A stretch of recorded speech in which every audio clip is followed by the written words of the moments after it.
Баршаңызға сәлем. Бүгін сіздермен дәмі өте ерекше Ташкент шайын жасап үйренетін боламыз.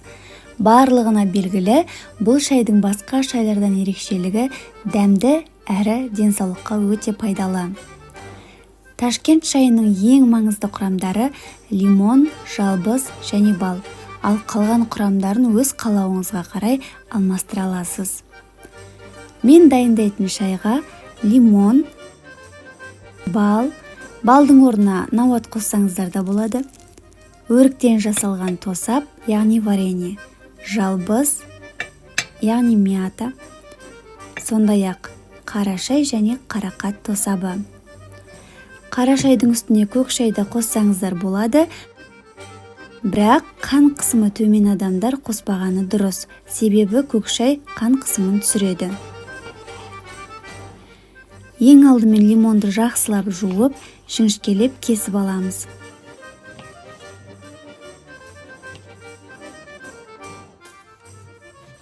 Бізге 3 тілімі жеткілікті.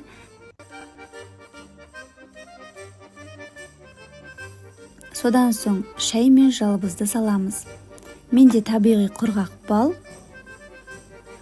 Егер сізде сұйытылған бал болса, сәл көбірек саласыздар.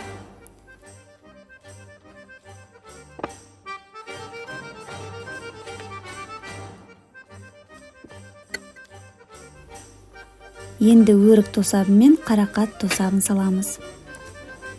Сіздер соңында өздеріңіз қалаған жемісті кесіп салсаңыздар да болады. Ал маған осылай ыңғайлы. Себебі жалбыз бен тосаптың дәмі осылай жақсы сақталады. Бәрін салып болған соң міндетті түрде қайнап тұрған ыстық суды құйып, жақсылап араластырамыз да 5-6 минутқа бұқтырып қоямыз.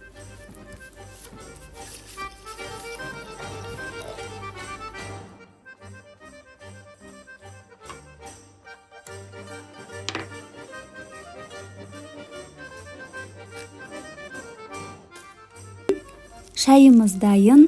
Егер сізге видео ұнаған болса, лайк басып, пікір қалдыра кетіңіз. Және мен салған видеоларды өткізіп алмау үшін каналыма тіркеліп, қоңыраушаны белгілеуді ұмытпаңыз. Соңына дейін көргендеріңізге рахмет.